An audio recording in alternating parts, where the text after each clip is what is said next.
19세기까지만 해도 유럽을 비롯한 전 세계는 주기적으로 발병하는 전염병 때문에 많은 사람들이 고통스러운 죽음을 맞이해야만 했습니다. 흑사병을 비롯하여 천연두, 콜레라, 티푸스, 결핵 같은 전염병이 많은 사람들의 목숨을 앗아갔습니다. 20세기에 들어서며 페니실린, 바이러스 백신 등 다양한 치료법이 개발되고 대도시들의 분리하수관들이 설치되고 개인들이 위생에 더욱 신경을 쓰면서 인류를 괴롭혀온 많은 전염병들이 약화되고 사라진 것은 사실입니다. 그러나 21세기에 들어오면서 이 전염병은 변이 속도가 급격하고 변이 양상이 무궁무진한 바이러스성 전염병과 면역계통 전염병들이 많은 어려움을 안겨주고 있습니다. 이번 우한 폐렴, 신종 코로나 바이러스도 이러한 형태의 전염성이 강한 질병이지 않습니까?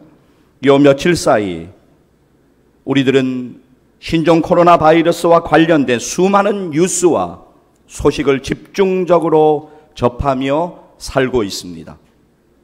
여러분, 지난 주간에 대구 경북 지역 2단 신천지 집단으로 인하여 신종 코로나 바이러스가 급격히 우리나라 곳곳에 전파된 뉴스를 아마 들으셨을 것입니다. 우리가 살고 있는 우리의 도시 춘천에도 바이러스를 옮겨온 곳이 바로 2단 신천지입니다.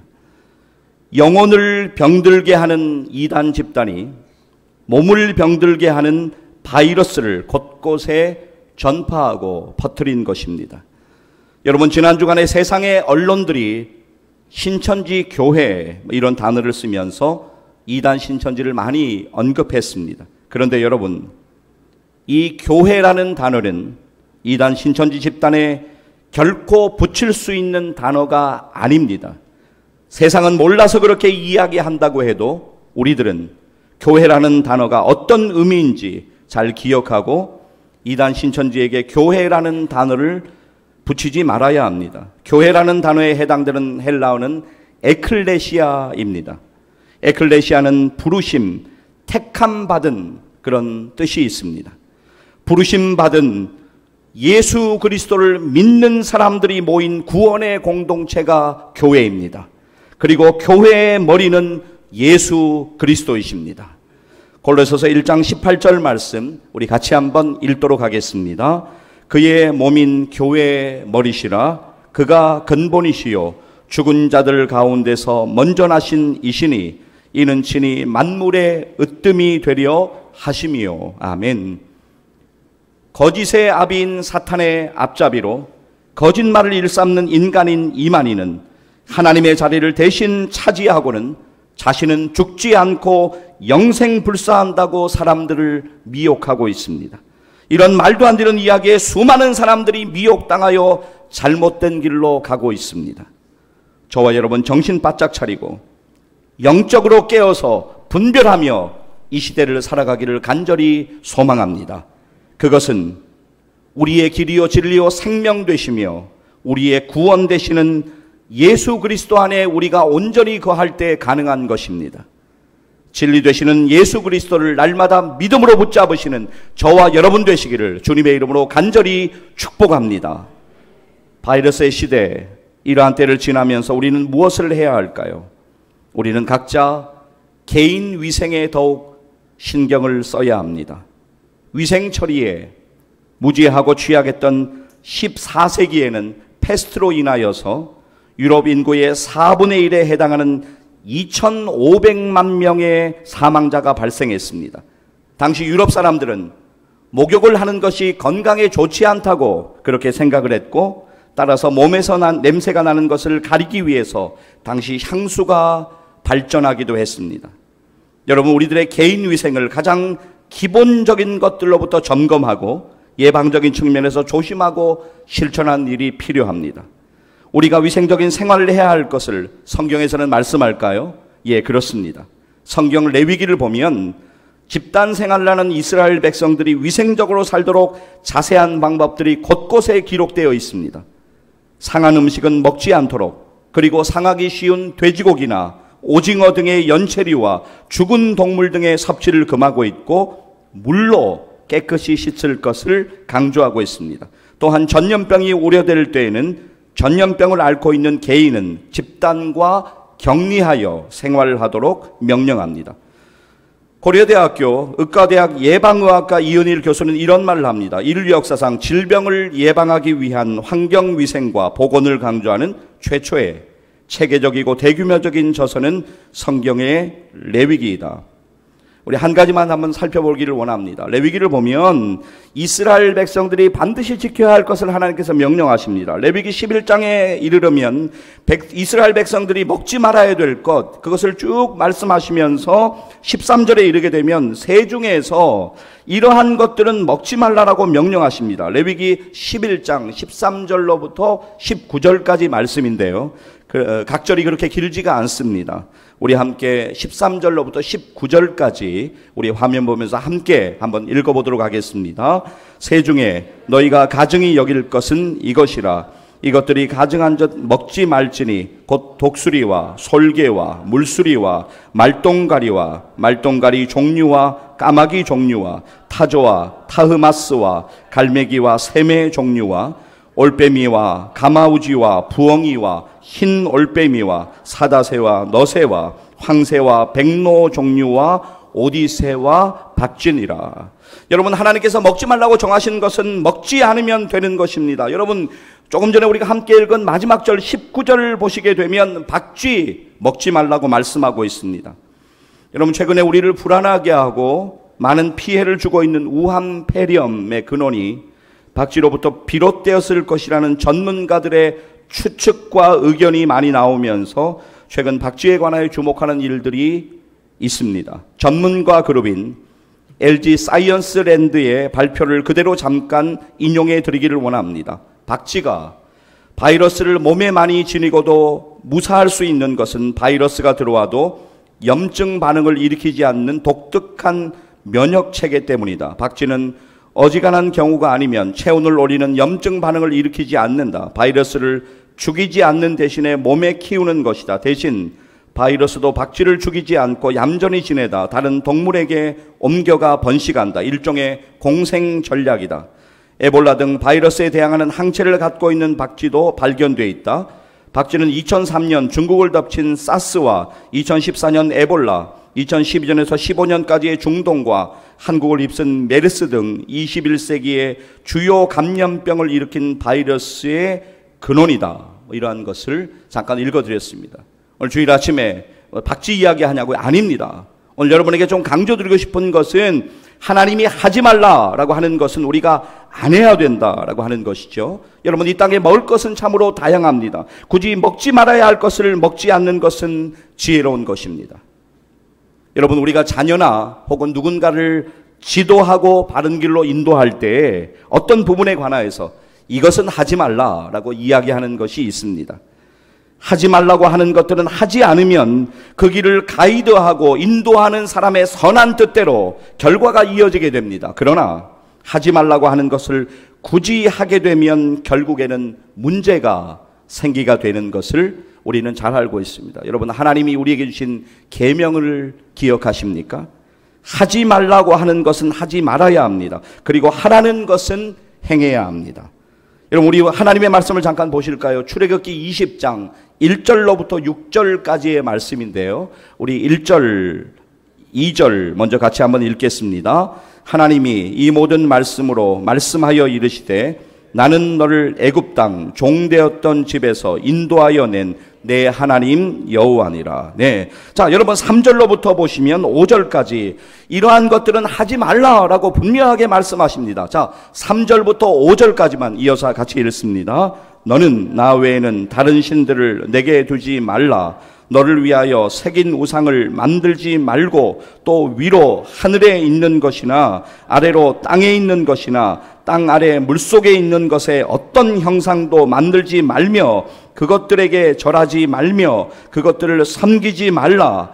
나의 하나님 여호와는 질투하는 하나님인즉 나를 미워하는 자의 죄를 갚되 아버지로부터 아들에까지 3, 4대까지 이르게 하거니와. 네, 하나님께서 하지 말라고 하는 것 하지 않으면 되는데 이스라엘 백성들 하나님께서 하지 말라고 한 계명을 어겼습니다. 그리고 각종 우상을 만들고 우상을 섬겼고 하나님을 떠나 살았습니다. 그래서 문제가 된 것이죠. 6절 말씀 이렇게 하라라고 말씀하십니다. 하나님 사랑하고 하나님의 계명을 지켜라라고 말씀하십니다. 6절 함께 읽습니다. 나를 사랑하고 내 계명을 지키는 자에게는 천대까지 은혜를 베푸느니라. 아멘. 자, 여러분, 제가 개인위생 잠깐 말씀드리다가 하나님이 하지 말라는 것은 하지 않으면 된다라고 하는 것을 말씀을 드렸습니다. 이스라엘 백성들은 그들의 개인위생을 위하여 오랫동안 손 씻는 것을 공동체 안에서 강조했습니다. 신약 성경 시대 당시까지 유대인에게는 정결례라고 하는 법이 있어서 식사를 하기 전에는 반드시 손을 씻어야만 했습니다. 마가복음 7장 3절 말씀 제가 좀 읽어드리겠습니다. 바리새인들과 모든 유대인들은 장로들의 전통을 지키어 손을 잘 씻지 않고서는 음식을 먹지 아니하며. 자, 그런데 여러분, 손 씻는 것이 중요한 것 누가 모릅니까? 그런데 우리들은 때로는 안일하게 손을 제대로 씻지 않거나 손 씻는 것을 건너뛸 때도 있습니다. 요즘 외출할 때 마스크 써야 하는 건 누가 모릅니까? 그런데 우리는 괜찮겠지 하는 마음으로 마스크를 쓰지 않을 때가 많습니다. 아는 것보다 더 중요한 것은 아는 것을 실천하는 것입니다. 이번 우한 폐렴 사태를 겪는 이때뿐 아니라 우리의 남은 생애의 시간 속에서 하나님이 우리에게 주신 몸, 이 몸을 지혜롭게 잘 관리하여서 하나님께 영광 돌리는 우리 모두 되기를 간절히 축복합니다. 자, 여러분, 그러면 이 주일 아침에 예배를 드리면서 제가 여러분에게 전하면서 개인 위생 지켜라, 이거 여러분에게 강조드리려고 했던 것은 결코 아닙니다. 이 말씀을 드리기 위해서 앞에 말씀을 드렸습니다. 우리가 개인 위생에 신경 쓰는 것 중요하겠지만, 그리고 그 위생에 우리가 알고 있는 것을 실천하는 것 중요하겠지만, 동시에 개인의 신앙에도 더욱 신경을 써야 합니다. 육적인 관리도 중요하지만 영적인 관리는 더욱더 중요합니다. 여러분, 오늘 우리의 본문 디모데전서 4장 7절 말씀 우리 같이 한번 읽기를 원하는데요. 사도 바울이 이렇게 우리에게 권면합니다. 함께 읽습니다. 망령되고 허탄한 신화를 버리고 경건에 이르도록 내 자신을 연단하라. 자, 여러분, 연단하라라고 하는 헬라어 단어는 귐나조라고 하는 단어를 사용하고 있는데, 이 단어의 뜻은 운동하라, 훈련하라라고 하는 뜻을 가지고 있습니다. 부지런히 훈련하라라고 하는 것을 뜻합니다. 영적인 경건을 위해서 우리는 영적인 훈련이 반드시 필요합니다. 우리의 영적인 성숙과 성장을 위해서 반드시 영적인 훈련이 우리에게 필요하다라고 하는 것입니다. 그래서 이어지는 본문 8절 말씀, 오늘 우리가 주목했으면 좋겠습니다. 함께 읽도록 하겠습니다. 육체 연단은 약간의 유익이 있으나 경건은 범사에 유익하니 금생과 내생에 약속이 있느니라. 아멘. 여러분, 오늘 우리는 이 주일 예배를 통하여서 우리 자신의 개인의 영적인 상태를 살펴보고 돌아보아야 합니다. 경건에 이르도록 나는 과연 나 자신을 연단하고 훈련하고 있는가 돌아보아야 합니다.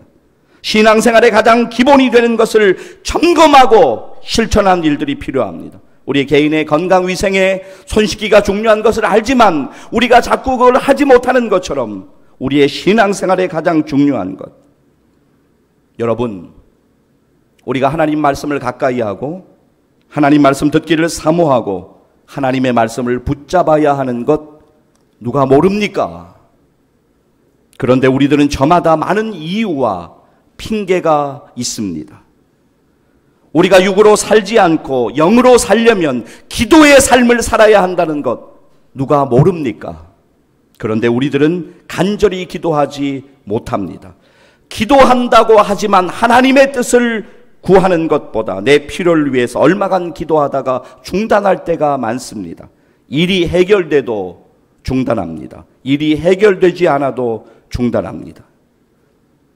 사랑하는 여러분, 우리가 깨어나기를 원합니다. 저와 여러분은 남은 생에 반드시 기도의 삶을 살아야 합니다. 기도하지 않으면 안 됩니다.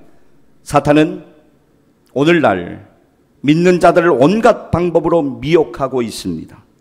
지난 주간에 이단 신천지 집단이 이번 코로나 바이러스 한국 내 전파에 감염의 주된 온상이 된 것이 드러난 후에 그들은 전국의 신천지인들에게 지령을 내립니다. 자기들이 한동안 모이지 못하니 전국의 기성교회로 가서 교회를 어지럽히고 믿는 자들을 미혹하고 위장하여 활동을 하라고 말입니다. 이단 신천지 추수꾼들이 전국 각지의 기성교회들로 흩어지는 때를 우리는 살고 있습니다.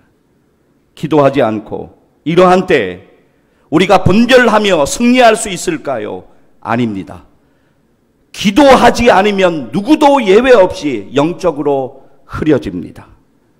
기도하지 않고 살면서 자신하지 마십시오. 누구도 예외 없이 미혹당할 수 있습니다. 우리는 기도해야 합니다. 주님께로 가까이 나와야 합니다. 오늘 우리의 생명 되시고 우리의 구원이신 예수님을 다시 우리는 붙잡아야 합니다. 그리고 오늘 우리를 살펴보아야 합니다. 오늘 우리는 과연 주님의 뜻대로 올바르게 우리가 살아가고 있는 것이 맞는가? 주님이 우리를 이 땅 가운데 빛과 소금되라고 분명하게 말씀하셨는데 우리는 과연 오늘 우리 교회는 그리고 우리 교회의 공동체에 속한 우리들은 과연 이 땅의 빛과 소금의 역할을 다하고 있는가? 우리를 돌아보고 살펴보는 일들이 필요합니다. 사랑하는 여러분, 영적 성장을 위한 두 가지의 균형, 기도와 말씀, 말씀과 기도의 삶을 살아야 하는 것 누가 모릅니까? 여러분, 아는 것보다 더 중요한 것은 아는 것을 실천하는 것입니다. 자, 오늘 우리의 본문 디모데전서 4장 7절과 8절 말씀 이어서 같이 한번 읽도록 하겠습니다. 망령되고 허탄한 신화를 버리고 경건에 이르도록 내 자신을 연단하라.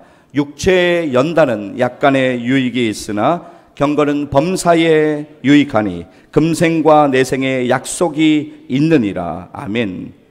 신종 코로나 바이러스의 시대, 불안의 시대를 살아가고 있는 여러분, 개인 위생은 참으로 중요합니다. 이론으로만은 아는 것이 아니라 적극적으로 개인 위생에 더욱더 신경을 쓰고 지혜롭게 예방하고 대처하는 우리 모두 되기를 간절히 소망합니다. 그리고 영적으로도 우리들의 신앙이 죄의 바이러스에 감염되어 신앙이 무너지지 않도록 기도와 말씀, 말씀과 기도를 더욱 여러분의 삶 속에서 실천하시어 영적인 면역력을 키워가시기를 간절히 축복합니다. 제가 최근에 책을 읽다가 팀 켈러 목사님이 했던 말 가운데 이 말이 있어서 제가 좀 옮겨 적어놓은 것이 있습니다. 팀 켈러 목사님이 이런 말을 합니다. 우리는 예상보다 더 죄인이다. 여러분, 그렇습니다. 우리 모두는 우리가 생각하는 것보다 훨씬 더 지독한 죄인입니다. 죄인은 우리가 예수님을 안다는 것은, 그리고 예수님을 믿는다는 것은, 그리고 예수님을 의지한다는 것은 놀라운 은혜입니다. 오직 주님밖에 없습니다. 오직 예수 그리스도입니다. 예수 그리스도 안에서 성장해 가십시오. 예수 그리스도 안에서 자라가십시오. 말씀을 준비하면서 하나님께서 이 말씀 보여주셨습니다. 우리가 잘 아는 말씀입니다. 베드로후서 3장 18절 말씀 우리 같이 믿음으로 함께 읽겠습니다. 오직 우리 주 곧 구주 예수 그리스도의 은혜와 그를 아는 지식에서 자라가라. 영광이 이제와 영원한 날까지 그에게 있을지어다. 아멘. 자, 여러분, 다시 앞부분의 말씀을 우리 주목하여 좀 붙잡기를 원합니다. 함께 읽도록 하겠습니다. 오직 우리 주 곧 구주 예수 그리스도의 은혜와 그를 아는 지식에서 자라가라. 아멘. 사랑하는 성도 여러분, 우리가 아는 것보다 중요한 것은 실천하고 행하는 것입니다. 더욱 기도하시고 더욱 하나님의 말씀을 가까이 하십시오. 주님이 힘주시고 은혜 주실 것을 믿습니다. 주님만이 오늘의 힘되고 내일의 소망임을 붙잡으시기를 바랍니다. 우리 찬송가 393장 3절인데요. 우리 3절 반주 없이 우리 아시는 분들 같이 크게 한번 우리 찬송했으면 좋겠습니다. 3절입니다. 내 죄를 사하여 안위하시고 주 친히 오셔서 인도하네. 오늘의 힘 되고 내일의 소망 주만이 만복을 내리시네. 오 신실하신 주, 오 신실하신 주, 날마다 자비를 베푸시며 일용할 모든 것 내려주시니. 오 신실하신 주, 나의 구주. 할렐루야. 그렇습니다. 주님만이 오늘의 우리의 힘되고 내일의 소망임을 기억하셨으면 좋겠습니다. 사랑하는 성도 여러분, 요동치는 세상 속에서 더욱 예수님만을 의지하시고 이론적으로만 아는 것이 아니라, 이론적에서 그치는 것이 아니라 남은 생에 믿음을 실천하며 믿음이 성장해가는 그런 은혜를 반드시 경험하시기를 주님의 이름으로 간절히 축복합니다. 기도하시겠습니다.